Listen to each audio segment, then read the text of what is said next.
Quelle est la réalité des métiers du test dans le secteur numérique ? Dans Calisti, je vous propose de vulgariser toutes les questions liées à ces métiers, aussi bien pour les personnes qui démarrent dans le secteur, mais également pour des personnes plus expérimentées, et tout ça avec des invités incroyables qui partagent leur savoir et leurs expériences, parce qu'on gagne forcément à apprendre les uns des autres. Je m'appelle Nankeda, actuellement test lead dans une entreprise du service numérique, et je vous souhaite une excellente écoute.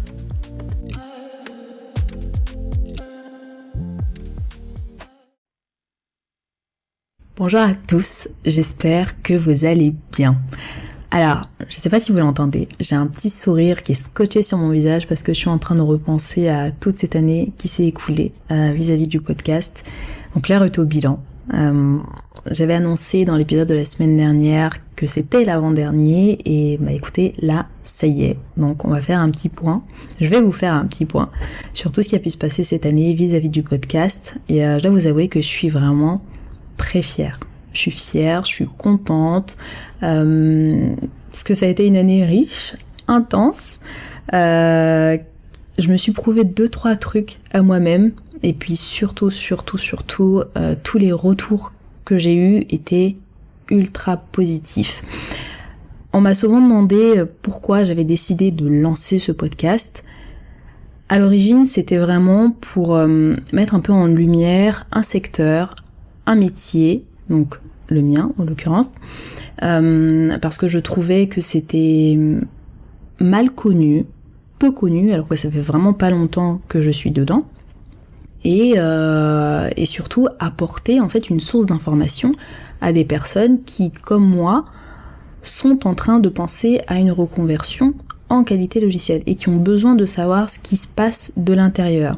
D'où l'utilité de faire parler des experts, des personnes qui sont dans le secteur, des personnes qui sont sur ces métiers depuis 5 ans, 10 ans, 15 ans, et qui peuvent parler justement de ce qu'elles connaissent, de ce qu'elles ont vu, de ce qu'elles maîtrisent, et apporter des billes en fait aux personnes qui sont en recherche d'informations.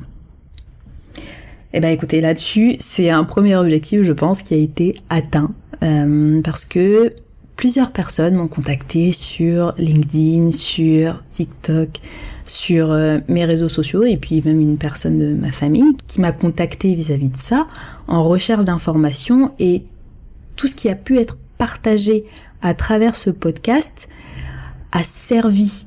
Et vraiment, c'est un accomplissement pour moi parce que je me dis, à la base, ce qui était une initiative personnelle, un matin, je me suis levée en me disant, vas-y, fais un podcast parce que t'adores les podcasts, et puis tu fais ça, et puis tu vois ce que ça donne. Et ça a quand même donné quelque chose. Donc là-dessus, je vous avoue que je suis quand même très, très fière.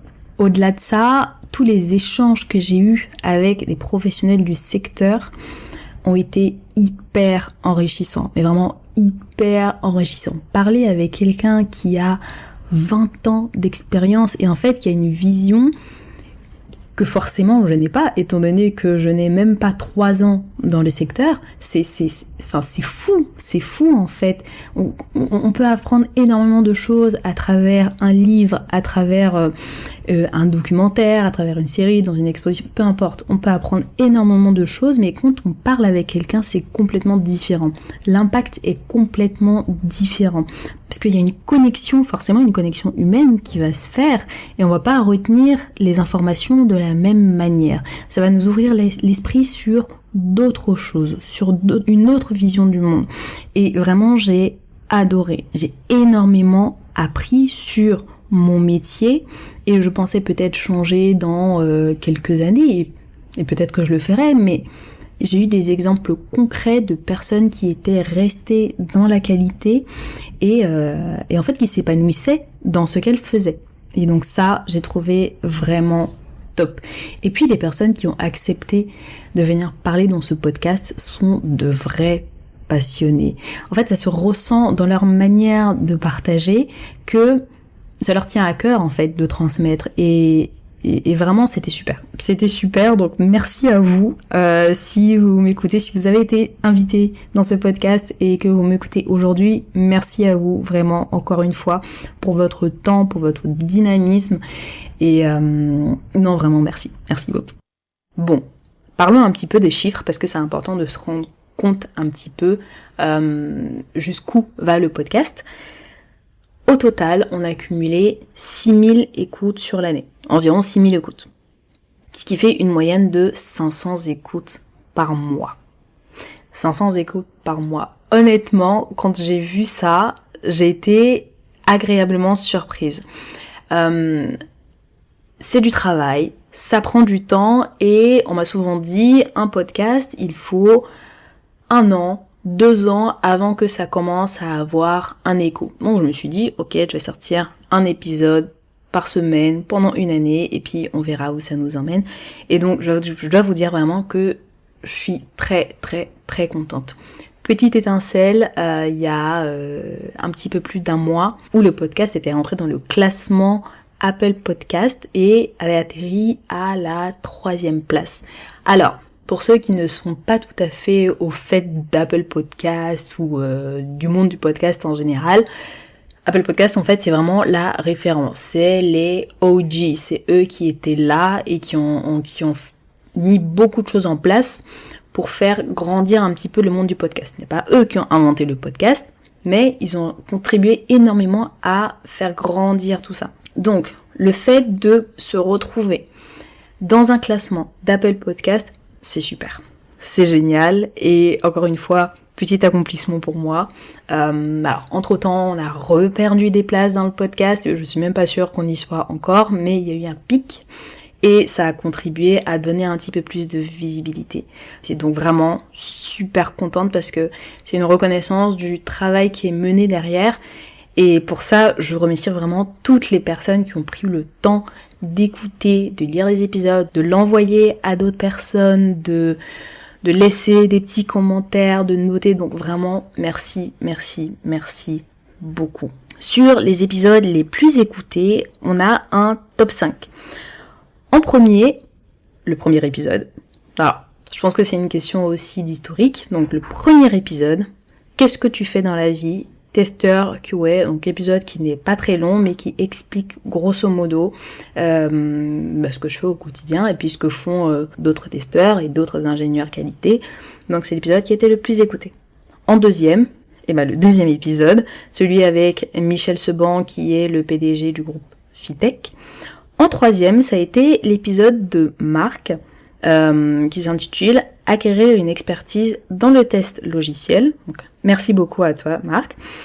En quatrième, celui sur mon parcours de reconversion. Et en cinquième, analyste qualité, un métier chiant, vraiment point d'interrogation. Et puis dans le top 10, on retrouve l'épisode avec Erin Connet sur l'ascension sociale, l'épisode sur les salaires, l'épisode sur le passage du salariat au freelance avec Julien, l'épisode avec Jérémy sur le BDD, et puis les attentes versus la réalité. Et puis pas très loin derrière, on retrouve aussi l'épisode de William, comment passer de testeur fonctionnel à testeur automaticien. Donc en tout cas, ce sont les sujets qui ont le plus intéressé les personnes qui ont écouté ce podcast, donc vous en l'occurrence. Donc n'hésitez pas si vous avez des sujets que vous avez envie de voir traités en priorité, contactez-moi, dites-moi, voilà, Nankeda, écoute, ça vraiment j'aimerais beaucoup en parler, parce que ça, et puis je trouverai le temps en tout cas de le traiter. Maintenant, il faut que je parle un petit peu de ce que ce podcast m'a apporté. C'était un défi personnel que je m'étais fixé de sortir un épisode par semaine pendant 1 an. Je dois vous dire, ça a mis à l'épreuve ma discipline. Vraiment. Parce que je dirais pas que j'ai minimisé le travail qui était nécessaire derrière, mais je n'imaginais pas que ça allait me prendre autant de temps. Alors, ça a été un petit peu dur au début, et puis après j'ai réussi à trouver mon rythme de croisière, mais ça m'a conforté dans ce truc où il fallait être discipliné si on voulait réussir à sortir quelque chose. Bon, pas que je ne savais pas, mais en tout cas sur quelque chose comme ça, super épreuve, vraiment super épreuve. Et je suis contente d'être allée jusqu'au bout.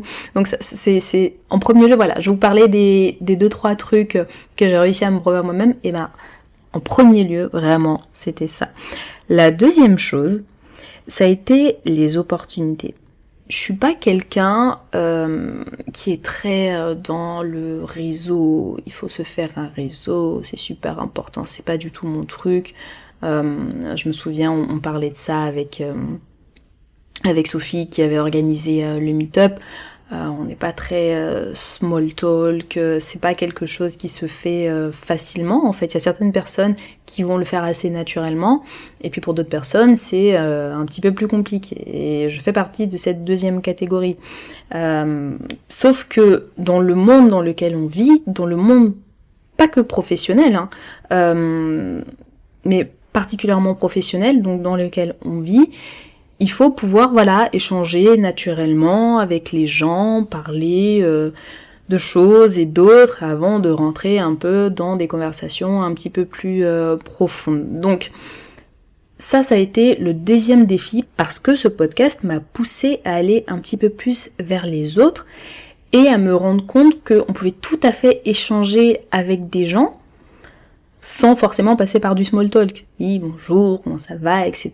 Mais en fait, on peut très vite rentrer dans un sujet et puis avoir une conversation qui est passionnante. Et je pense que c'est quelque chose qui a été possible grâce à ce podcast. Donc ça, deuxième objectif, deuxième défi, j'en suis hyper fière. Et puis troisième défi, donc ça va un petit peu avec la deuxième, le fait de d'étendre un petit peu son réseau, sortir de ma zone de confort, tout simplement. Faire une présentation devant des gens, c'est pas quelque chose avec lequel je suis très à l'aise. Et pourtant, je me suis dit, allez, il faut y aller parce que sinon, on ne progresse pas. Et c'est ce dont on parlait avec Anaïs dans son épisode. Il faut des fois se mettre un coup de fouet parce que c'est comme ça qu'on apprend. Et là-dessus, je suis contente de l'avoir fait parce que, encore une fois, ce podcast m'a poussée à prendre un petit peu plus d'initiative, à apprendre de nouvelles choses, et puis voilà, tout simplement. Et puis dernière chose, écoutez, ça m'a donné des compétences en montage, en montage audio. Les premiers épisodes, la qualité sonore des premiers épisodes n'a rien à voir avec la qualité sonore des derniers épisodes. Ça me fait une compétence de plus à mon arc, donc super contente de ça. Donc voilà. Au global, le bilan de cette première année, que ce soit les invités, que ce soit les auditeurs, vraiment, je tenais à tous vous remercier parce que ça a été possible aussi grâce à vous. Donc merci beaucoup. Et puis pour l'année prochaine, on va passer sur un rythme un peu différent. Je pense que je publierai une fois par mois en essayant d'apporter un contenu un peu plus qualitatif et puis je l'espère de plus en plus intéressant et que nous serons de plus en plus nombreux sur Calisti. Voilà. Je vous souhaite d'excellentes fêtes de fin d'année et puis aussi un petit peu de repos parce que 2023 ça a été une année en fait comme les autres mais bon pour moi ça a été particulièrement intense. Mais voilà, en tout cas je vous souhaite vraiment de très belles fêtes de fin d'année et on se retrouve en 2024.